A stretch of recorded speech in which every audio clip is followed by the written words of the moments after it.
ako ay magtuturo. Ang ituturo ko ay iba't ibang emosyon. May masaya, may malungkot, nagagalit at ako. Iba't ibang emosyon, kailan gamit ito? Una ay ang masaya. Kailan ba tayo ang masaya?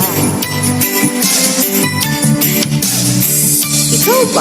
Paano ka sumasaya? Ako ngayon ay masaya. Ako ay masaya. Ako ay masaya. Kailan tayo sumasaya? Sa birthday mo at ika'y naglalaro, isinama ka ng iyong mama. May star pa mula kay ma'am. May regalo ng Pasko. Pangalawa ay ang nalulungkot. Kailan ba tayo nalulungkot? Tara na, ating alamin kung bakit. Handa na ba kayo? Kapag ako ay nalulungkot, kilay ko'y sa lubong.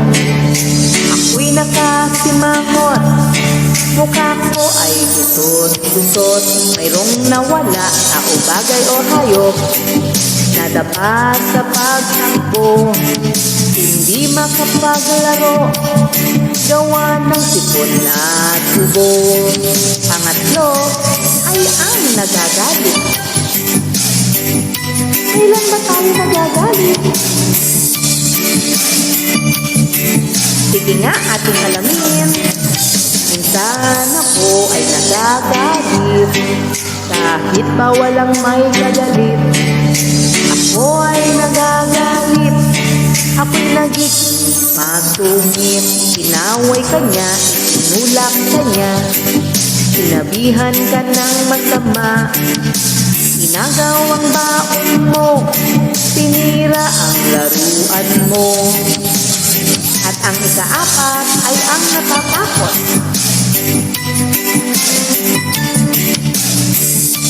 Minsan ba ay natakot ka na? Kapag ako ay natatakot, nagtatago ako, nagtataklog ng ulo. Baka mayroong multo, naiwan mag-isa, nawala sa mall, na naginip sa gabi.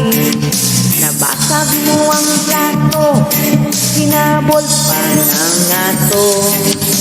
Kapag kami ay mag-aaral, makikinig kay ma'am, papasok araw-araw hanggang sa maging grade 1.